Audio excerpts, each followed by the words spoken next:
This week's special guest, Tara Slone, a former Juno Award-nominated rock star, co-host of one of this country's biggest sports programs, Joe Tilley's Great Canadian Sports Show, coming up!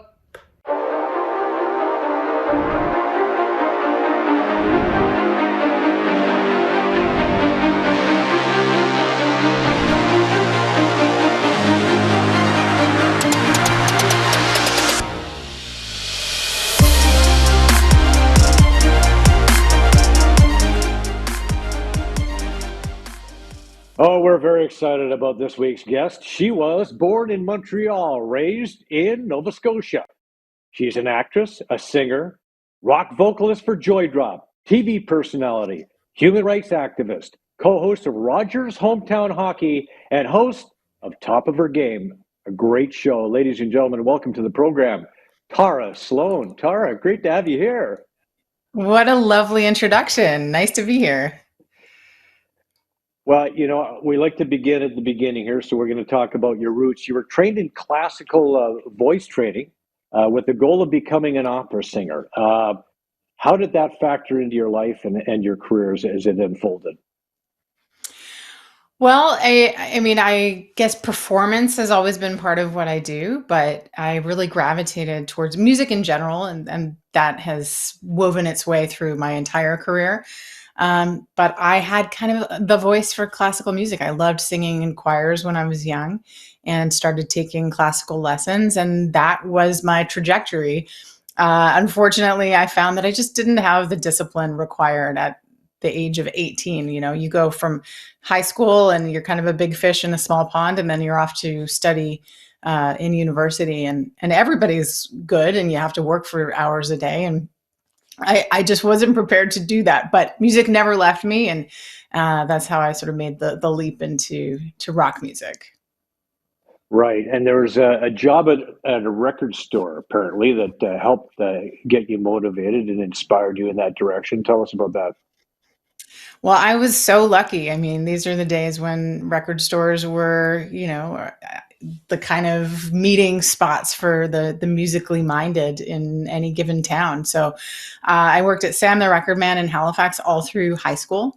I ended up working at Sam the Record Man in Montreal as well, just before I went off to Concordia University. So I consider that a major part of my musical education. I worked on the classical floor for a while and had free reign. I could kind of open and listen to whatever I wanted, and was exposed to a lot of indie rock music, and I loved it.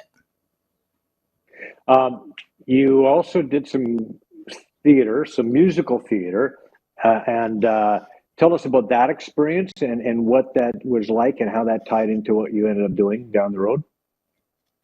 So when I decided that opera was not the discipline for me, I moved to Montreal and I went to Concordia for theater performance. And so that was my focus for a while. I did regular theater. I did a musical theater. I spent a summer in Kingston doing the Rocky Horror Show, which was amazing. I did a lot of TV and film and episodic work in Montreal and Toronto. I think it just all ties in. I never had broadcasting in my sights, but I think all of these, these disciplines tied together. And so by the time I jumped into broadcasting, which wasn't until many years later, I had these different skill sets that I could pull from. So I think for me, being able to be on a stage in front of a live audience, that's been a huge training and hugely applicable when it comes to Rogers Hometown Hockey in particular. Right, and I it's doing the research, I found out a lot of sort of similarities, a lot of crossovers, some of which we'll talk about more later. But I was going to be an actor. I took fine arts university drama and was going in that direction. My last year of school, I met my wife to be. We decided that we wanted to have some sort of more security than an acting gig would offer. Acting gigs would offer, and so I decided I really love doing sportscasts. Right, I was a sports fan, former amateur boxer. I didn't know it was my thing. And I started working for the campus radio station, University of Alberta. Sent some tapes out just after I graduated. This would be early 1982. and my first gig was in Red Deer at a place called CKRD, and I did the afternoon uh, newscasts from 5 to 10, and then I did the sportscast on TV at 11:30. And the guy who did the afternoon drive shift at Red Deer, and who also did the weather on, funny enough, at CKRD at that particular time, was a guy named Ron McLean, and your sidekick on Rogers Hometown Hockey. So I thought, okay, there's Yeah. another interesting crossover there. So I thought I'd share that. We'll get into Ron's stuff a little bit later on, Sure. and that Yeah.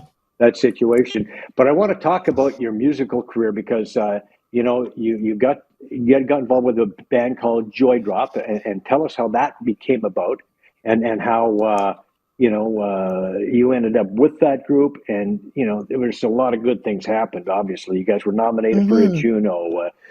Tell us about that part of your life. Fun, challenging, demanding. What was going on for you? Well, it was interesting. I moved from Montreal out of school. I moved to Toronto really to pursue acting. But I think when you have a passion like music, it's always in your blood. And so I was actually looking through the weekly paper Now magazine, which none of these exist anymore. But back in those days, there was I magazine and Now magazine, and I was looking through the classifieds because I was new to Toronto. I didn't really know people here, and I was looking for some musical colleagues, really just to play with. I didn't have any eye or design on becoming a professional touring rock musician. In fact, I don't think I even really knew that that was a possibility for somebody like me. Excuse me. So I looked in Now magazine. I'd answered a few different classifieds. None of them seemed like the right fit. And I remember this one said, looking for rock goddess, call Tony. So I called Tony, and well, maybe I'm the rock goddess you're looking for. So he said, okay, come on down to Cherry Beach Studios, which is where their rehearsal space was at the time. I went, I met the band, three guys, Tom, Tony, and Thomas, and in comes Tara.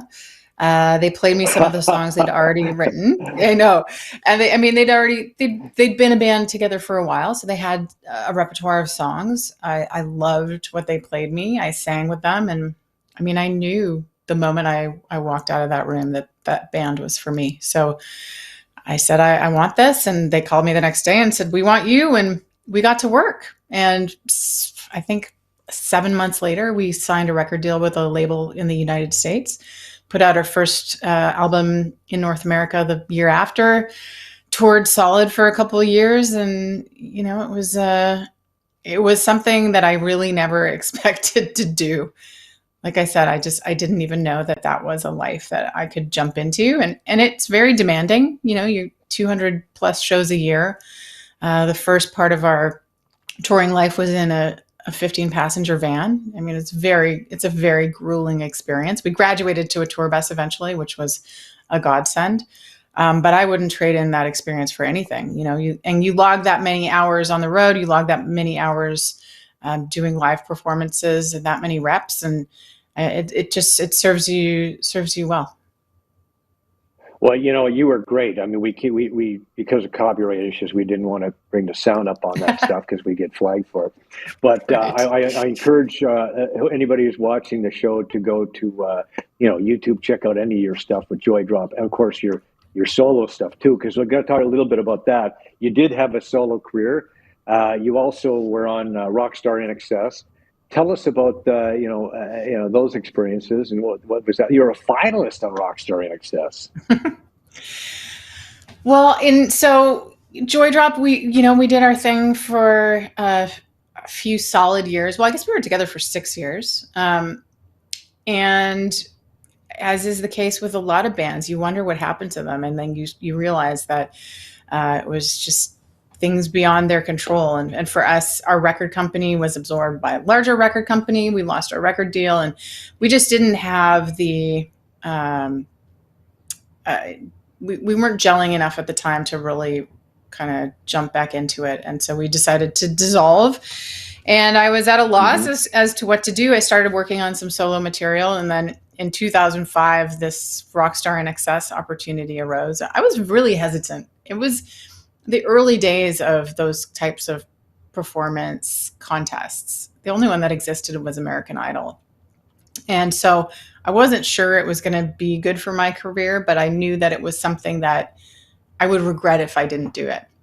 And so they started with the top 15. They already, all the culling that happened, all the whittling down from thousands of applicants happened not on camera, which I think is a good thing. And so we started with 15 people in Los Angeles. We were living in this giant mansion in Silver Lake. I mean, it was a total trip. It was, we were sequestered. We weren't allowed to have, any access to television or the internet. It was just a fishbowl. It was very weird. But ultimately, I ended up coming in ninth. And, it really, honestly, it didn't do anything, I would say, for my music career. But it opened the door for television. And so as I look back on that experience, I think that is kind of, that really is, that was the fork in the road. I didn't know it at the time, but that's what brought me to my career now. So you made that transition. Was it hard letting go of the party scene? Because there certainly has to be some of that involved with that, that lifestyle. Yeah, I think the whole, for me, it was really letting go of the identity, like Tara, the rock musician. And I mean, Tara, the TV hosting isn't so bad, but when you just really, there can be a lot of yourself that's wrapped up in this label. But yeah, for sure. I mean, it was, my first job was at a small station in Toronto, and it was 9 to 6. And that was like completely a challenging adjustment for me because I was used to going to bed at 2 or 3 and waking up at 11. And so yeah, it takes some time. But for me, that was the biggest thing to shake, was like, oh, I'm not Tara from Joydrop anymore. I'm not Tara the musician anymore. Even though I know that's not true. I'm not doing music professionally, but I'm still Tara the musician. But it was a healthy transition for me. I will say that I think there are some people who can live their life on the road and keep up that late night lifestyle. And for me, it wasn't going to be a positive. It wasn't sustainable for me. So I'm glad that I moved into a bit of a different sleep schedule. Well, in the broadcast business, generally speaking, you have to be willing to go where the jobs are, and it's kind of tough to pick your spots. Like I didn't decide to be at CTV Toronto. I had to start, as I mentioned, in Red Deer and campus radio. But when ending up in Calgary, Breakfast TV, that seemed to be a pretty good gig for you and seemed to suit your talents and everything else. That was a good gig. How'd you end up there?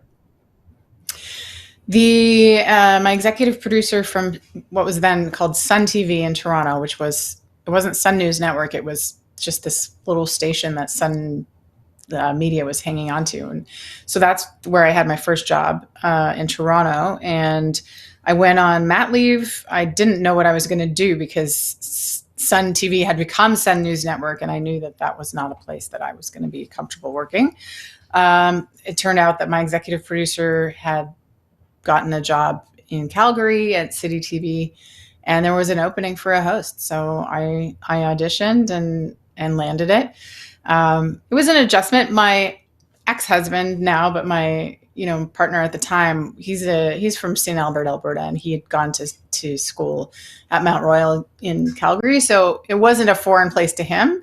So that gave me some level of comfort. But yeah, I mean, I knew that hosting a large market morning show was not going to happen for me anywhere else, and it was a huge opportunity.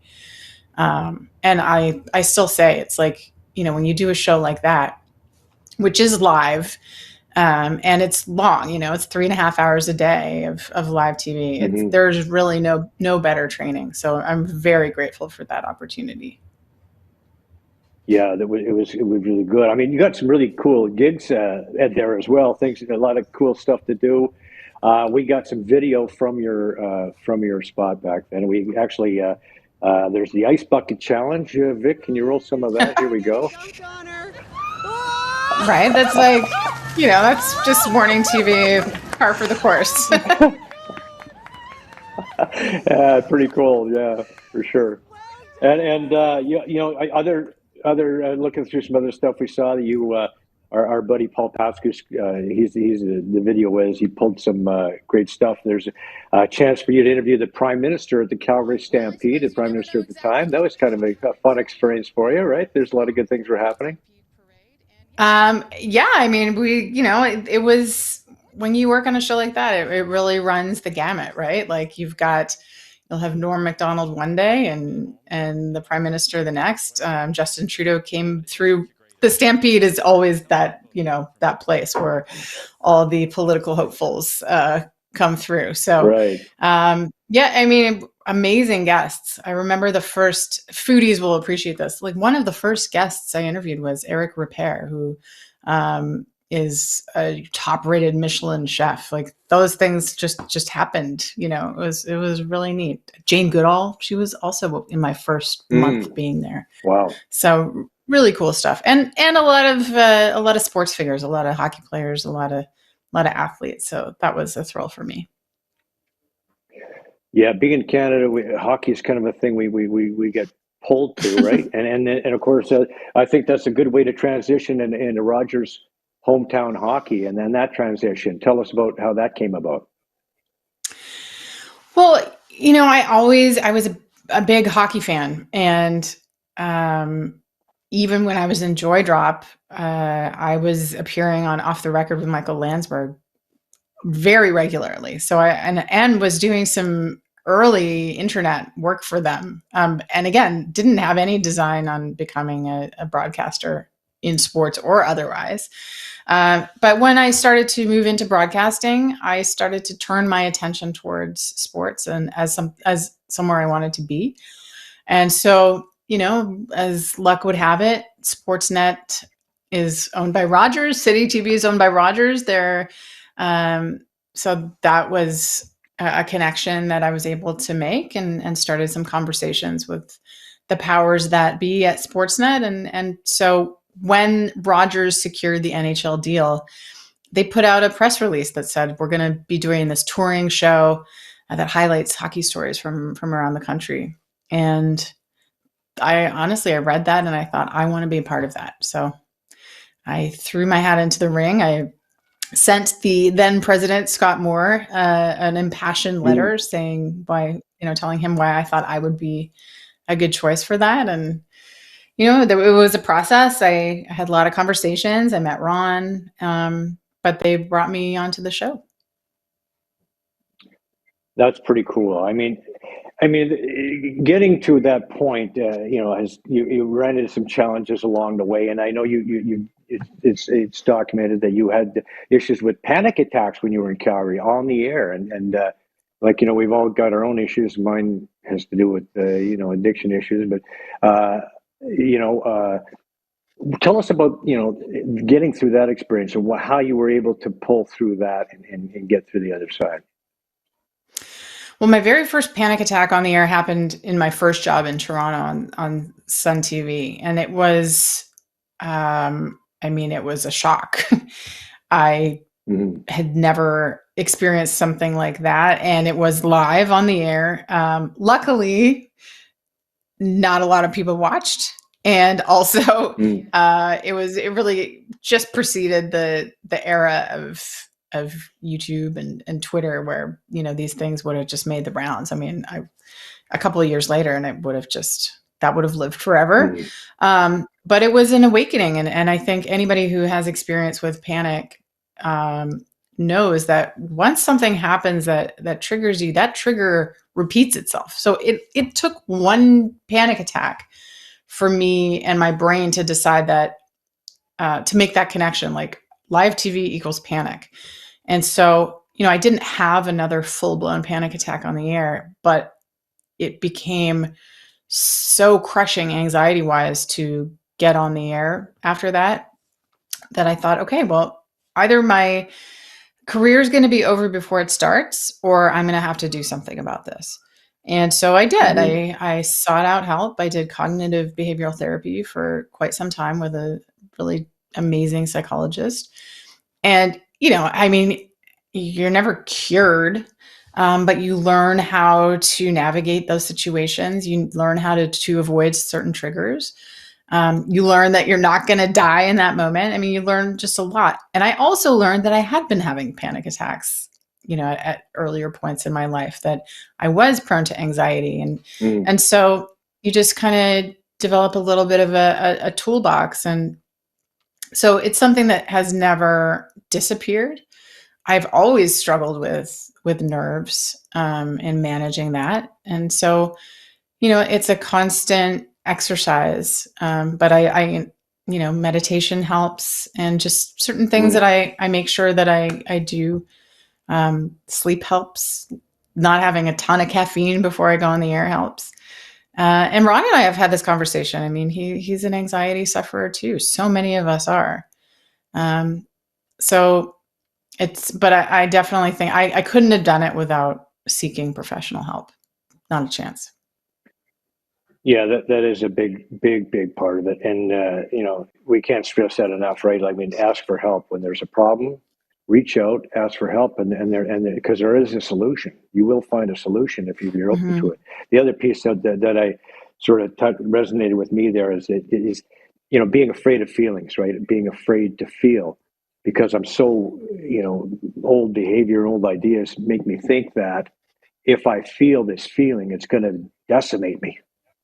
But I Mm-hmm. realize that if I do actually feel these feelings, if I feel a little bit of sadness, if I feel a little bit of fear, if I just let that go through me, and like you talked about meditation, I practice that as well. It's like allowing that those feelings to work their way through it, and then you get to that point where you Right. realize, you know what, I can handle these feelings. I don't have to be afraid of these feelings anymore, right? And of course, Yeah.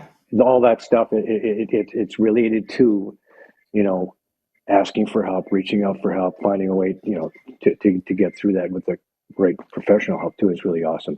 So your experience in Rogers hometown hockey provided all kinds of crazy opportunities. Where I was watching some video, you've been doing oyster farm and PEI.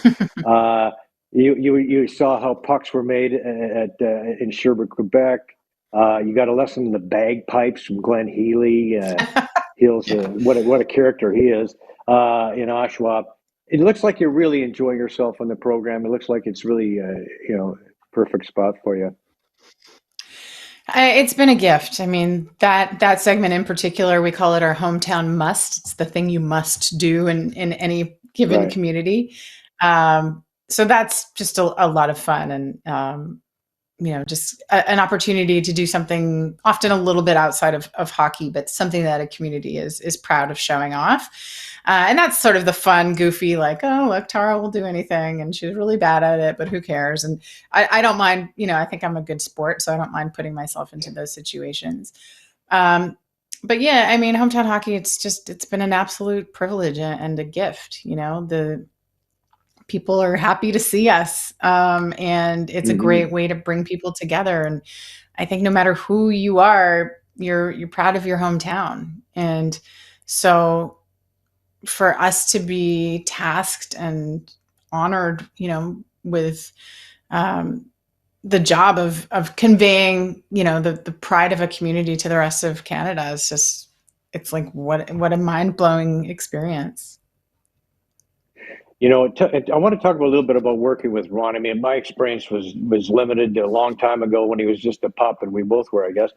And the what I did recall even way back then was the memory of this guy, the ability to ad lib like nobody had ever seen in my life. And I always had like some trepidation when I got on the air with him to start my shift, and I would say, I was worried about saying something that he would come at me, and then I'd have to respond to that, and then where's this going to go? And like I was full of fear way back then, but he was so amazing. Like, tell us about working with Ron, what it's like. Well, you're right. I mean, his memory it's unparalleled. He has a photographic memory, so it's just you can't keep up with it. It just is, right? So it does feel like a lot of pressure sometimes, because a lot of what we do in hometown hockey, we're telling stories and sort of little nuggets of stuff from around the community. But it's kind of like cramming for an exam every week, right? Like you roll into Pembroke, Ontario, and you learn this and this and this tidbit, but it's not stuff I knew before. And so it's a lot harder for me to commit stuff to memory. I rely on notes a lot, but Ron can look at his notes and spout it out. So, his talent is remarkable, and it's not just his memory, obviously, his ability to just, even if it's a story that sometimes veers where you think is off course, it's not. He brings it back and he wraps it up in a little bow. Really rarely stumbles. So he's a remarkable, once in a lifetime talent in that way. But he's a really generous broadcaster. I mean, I think from the beginning he always had more faith in me than I did. He's never proprietary about, oh, this is my story, I want to tell this story. I think he's always in the service of the story itself and not who's telling it. I always felt like it was, even if I didn't feel like it, I felt like he felt like it was our show. And that helped me, feel less like a fish out of water. So he is where he is for a reason. Well, I think that's a good match, because when you talk about inclusivity, I think that's what you're all about too. And that this program, of course, led to Top of Her Game, and Top of Her Game. You're nominated for a Canadian Screen Award as top talk show host as a result. I mean, how'd that feel to get those kind of that kind of recognition? And tell us about how the show came about. Well, Top of Her Game is really, it was the child of hometown hockey. We have been so fortunate on hometown hockey to be offered a platform that they don't, I think doesn't really happen on a lot of other hockey or sports broadcasts. And we've had almost the same crew from the beginning, and we've all held the same belief that, in order to tell Canada's stories, it has to be representative of Canadians. And so that's why for us, a big priority has been representation and inclusivity. And so without that platform, I couldn't have jumped off and created Top of Her Game. And Top of Her Game came out of the pandemic at the beginning. There were no live sports happening, and there was an opportunity to jump in with something else. And so we started to do that. We're now figuring out what, given that live sports are back, and we're figuring out what the next incarnation of that project is going to look like. But I think it's clear to everyone that, women's sports are not represented enough in media at all, and certainly on our network, on any other network. So that drive is very strong for me, and I hope that I'll be able to continue that movement. Well, on that vein, I actually pulled a clip here from Mary Kay Messier that she posted last week, and it was on LinkedIn, I believe. But she says, many feel confident the men's event, we're talking about the junior worlds, will be rescheduled, but will the women's under 18 tournament relying on economics to make these decisions is misguided at best. Girls represent growth and participation. Women are an important and growing fan segment for the National Hockey League. Women are more likely to support brands that share their values, and elite women players are some of the most dedicated ambassadors and role models for the sport of hockey. Beyond statistics, given the current landscape in hockey, it is more important than ever to challenge the status quo. We need to think differently and how we offer the game, looking for ways to appeal to a broader and more diverse audience. IIHF, would you consider brainstorming responses to find solutions to reschedule the women's under 18 tournament? What are your thoughts when you see something like that coming from Mary Kay Messier? Well, Mary Kay and Bauer have done great things. They have this whole new initiative called the Barn, which is, the barn is like where we all skate, and all means all. I mean, sponsors are going to be a huge driver in how the women's hockey movement and market grows. So I just think, Mary Kay, I love Mary Kay. I love Mary Kay's voice. We just need more Mary Kays. There are brands who really are putting their money where their mouths are. Scotiabank is another one, who are really dedicated to making that hockey is for everyone, not just a silly tagline, but making it a reality. And the reality is, as Mary Kay said in that, the one of the biggest growing demographics for the National Hockey League are girls and women. And certainly when it comes to minor hockey's growth, I mean, girls hockey is, leaps and bounds growing more than anything else. So it's time, I think, for, maybe, I don't even know if it's a leap of faith. I think it's just a recognition that now is the time to make these investments. And I think that the rewards will come shortly thereafter. So we just need more Mary Kays. That's it. Yeah.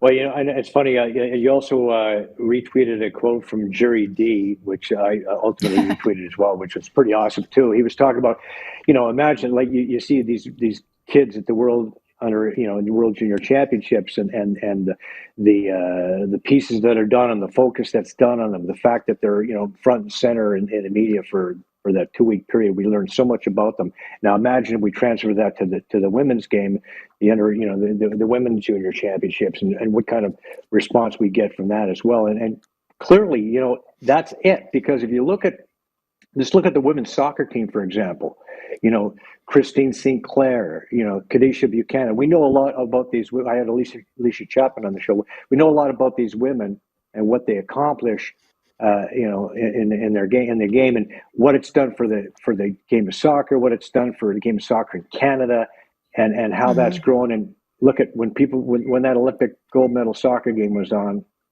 everybody in the country was glued to it. When the women are taking part in the Olympic gold medal in hockey, everybody in the country is tuned in and glued to it. So it takes a little bit more, I suppose, in terms of open-mindedness, and I think the NHL, there's a place for them to step up, no doubt about that.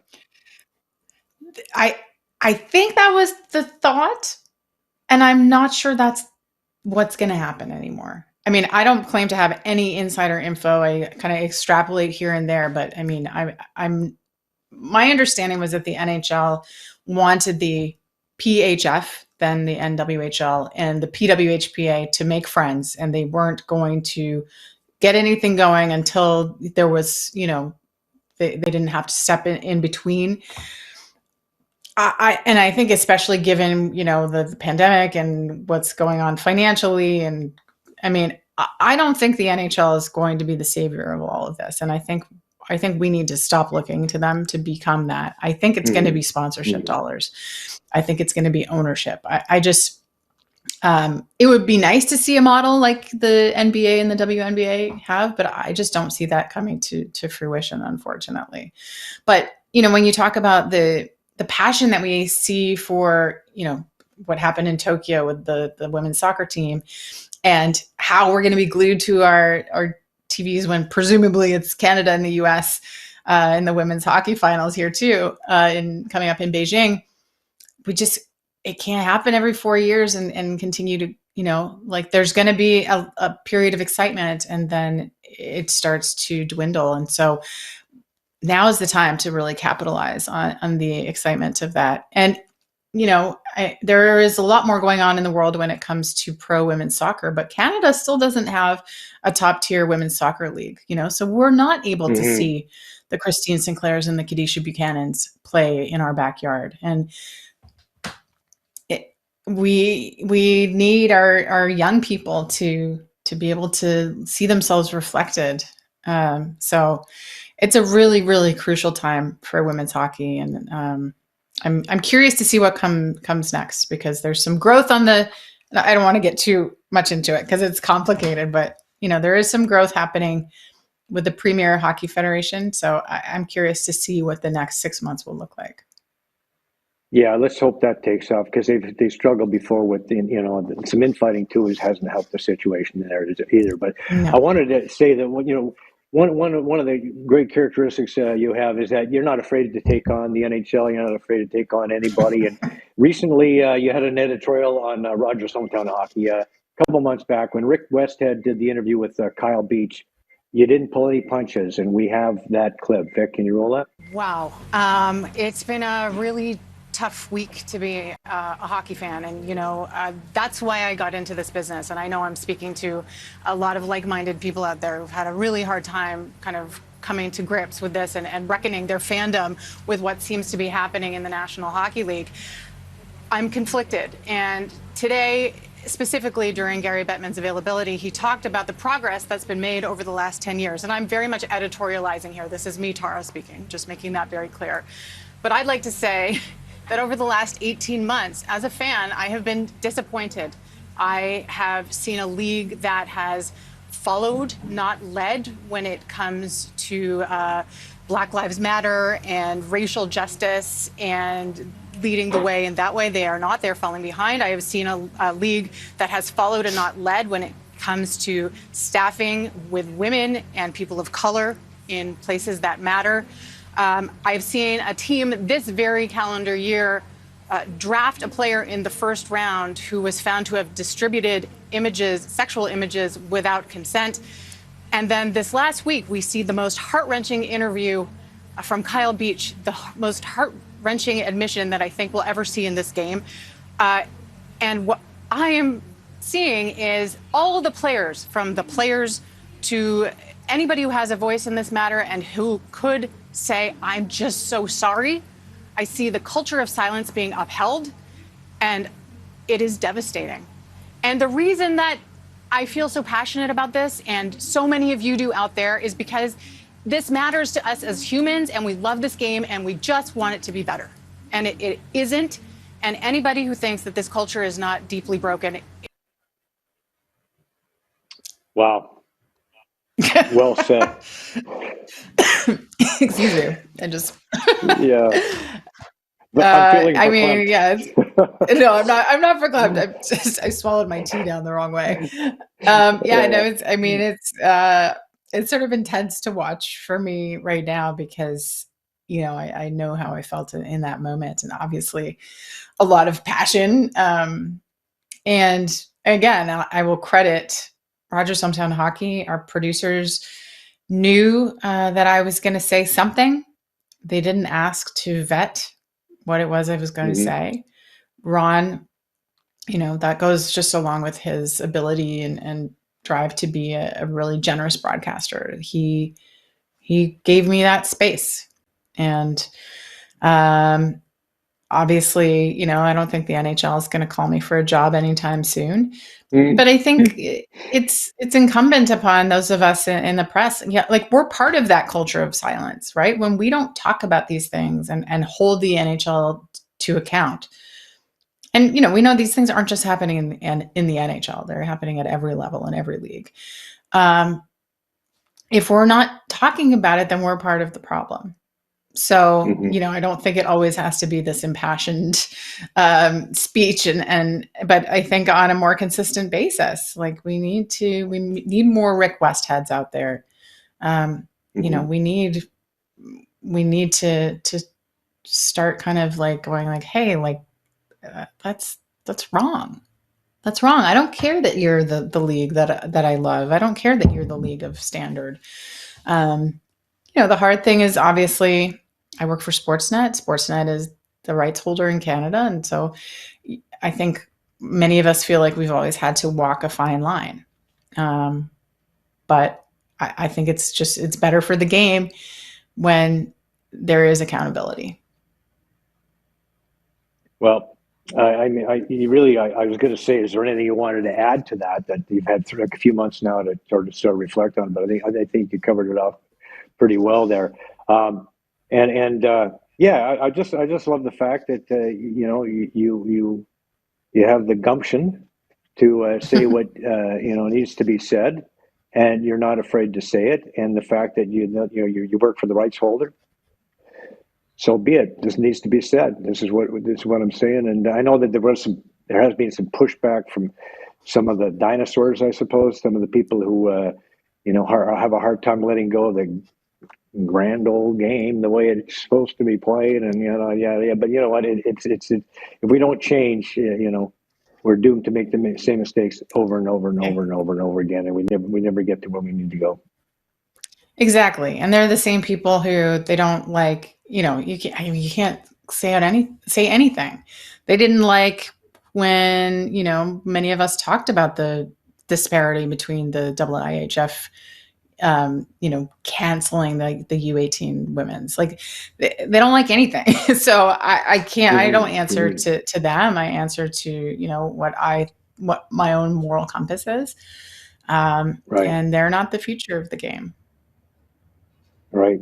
And you know what? And that's what we love about you, and keep doing that. And I know you have to have a bit of a tough skin to do that, because when you get pushback on social media, there's a lot of it, and there's a lot of people who say stuff that's just it's easy to sit behind a computer and hide and type up nasty things to say to people, but you've got the courage to say what's truth, and the truth, and you to say it where in an open setting where here it is. Here's what I believe. If you like it, great. If you don't like it, well, that's great too.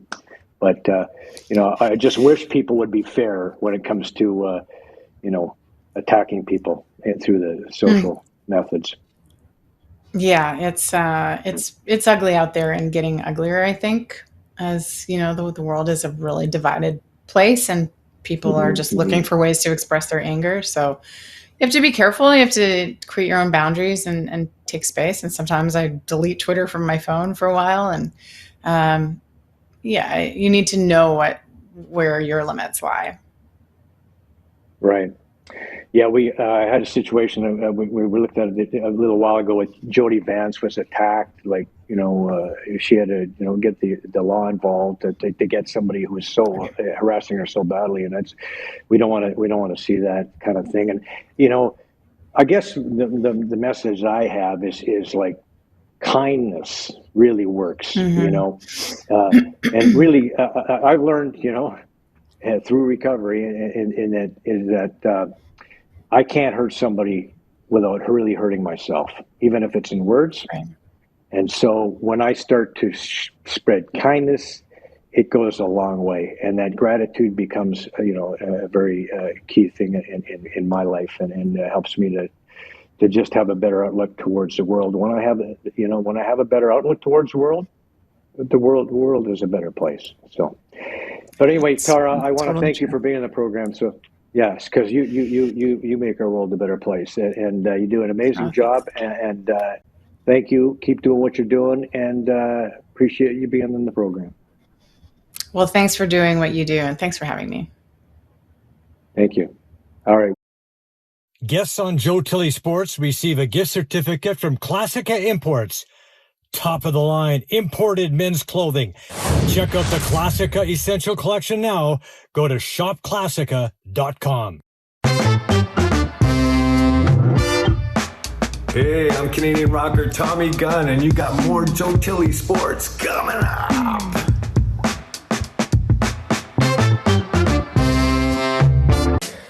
When I'm working out, I like to wear my Joe Tilley's Great Canadian Sports Show t-shirt. It makes me feel handsome and strong.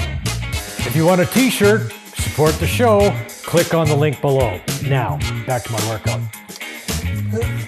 1,761, 1,762, 1,763, 1,764.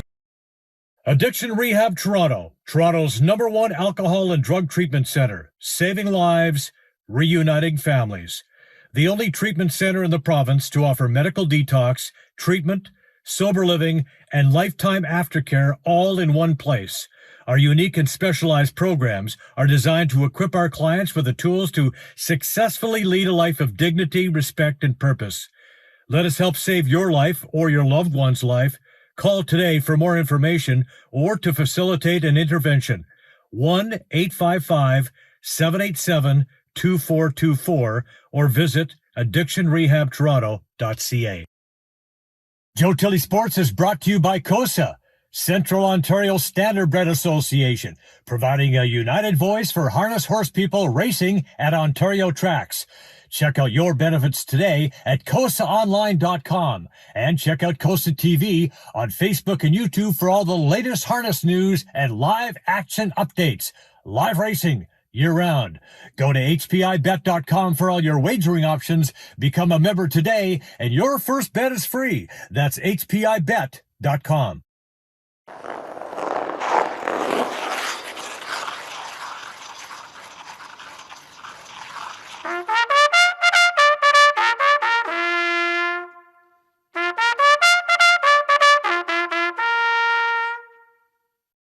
Yes, it's time for my COSA Swiss Pick of the Week. Well, last Saturday night, Doug McNair got the job done on a chilly night at Mohawk. McNair won both ends of the big events on the card, the $3,000 New Year's Claiming Series final, as he got the favorite Mustang Beach up at the wire. McNair also guided Wheels on Fire to victory in the $34,000 preferred pace. Check out this finish by McNair. Up in time to win. Mustang Beach won it by a quarter of a length over Saratoga Blue. Okay.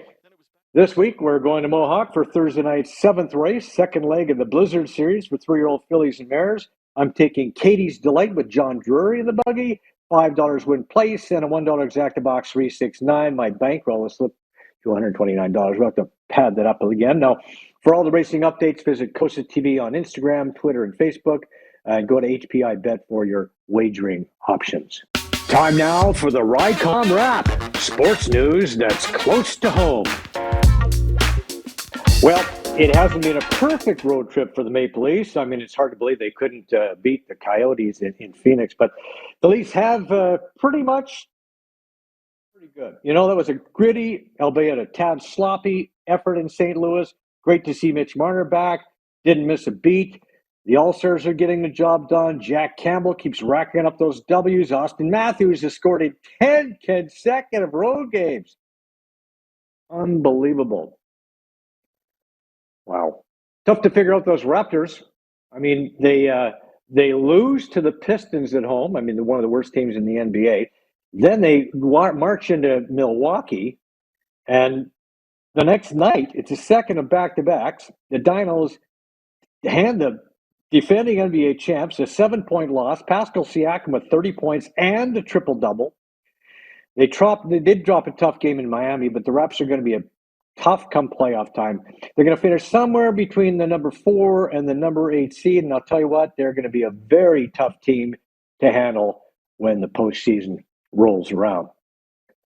Tough loss for the Toronto Rock. The Halifax Thunderbirds were in town in Hamilton, and what a game it was. A splendid contest, spirited too. Austin Shanks scored 5 times for the visiting Birds, who needed overtime to sneak away with a 14-13 victory.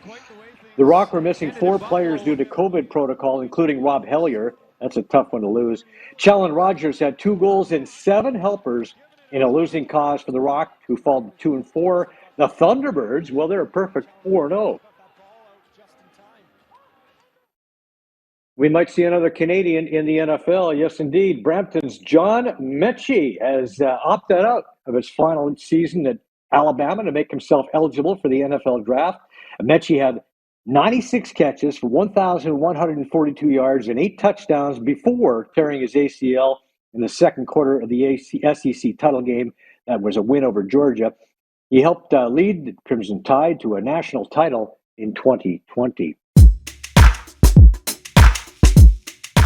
Today's environmental tip, plant a tree. Trees produce oxygen and improve air quality. Trees take in carbon dioxide and store harmful carbon.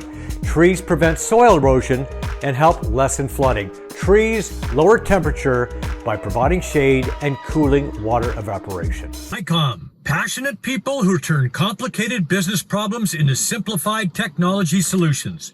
For public and private sector real estate, properties, portfolios, and enterprise customers. Optimize and future-proof smart buildings from the ground up. Smart Tech Solutions, the latest in fault locating, base building network design, managed services, cybersecurity, data analytics. Our fault detection will support all smart strategies, define projected outcomes for capital planning, and reduce environmental impact.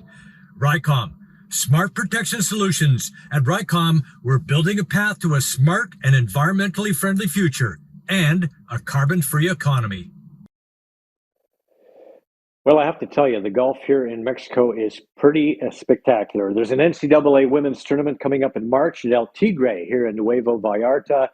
And we'll be checking the course out. Mexican Marshal at the third tee box with Joe Tilley. Bye, Mexican Marshal. He likes it.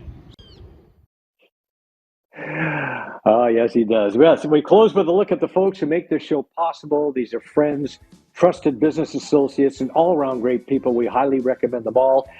We remind you that the show is available on Spotify, iTunes, Breaker, Radio Public, Google Podcasts, and Pocket Casts, as well as the Spanglish Network and Zingo TV, and, of course, YouTube. Like and subscribe to the show and the channel on YouTube. Thanks once again to Tara Slone for being on the program. It's great to have her. Thank you for watching. Join us next week when we talk about Being Lease Nation. New film coming up. We'll see you then.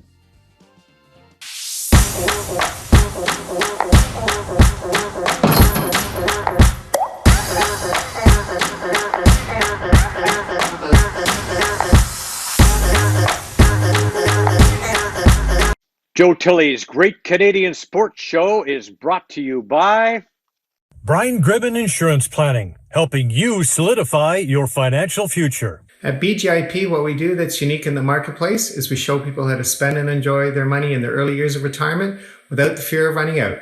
Also, we're able to do this without you having to change financial advisors. Please look us up at bgip.ca today, and let's book a 30-minute phone call to see how we can bring value to you and your family in your planning. Call Brian today for all your retirement needs. We did. 905-686-5678. Brought to you by MNP, a leading Canadian national accounting, tax, and business consulting firm. MNP proudly serves and responds to the needs of our clients in the private, public, and non-for-profit sectors. Through partner-led engagements, MNP provides a collaborative, cost-effective approach to doing business and personalized strategies to help people and organizations succeed across the country and around the world. With local offices in Oshawa, Toronto, Mississauga, Burlington, and more, our team is here to support you. Visit mnp.ca to learn more.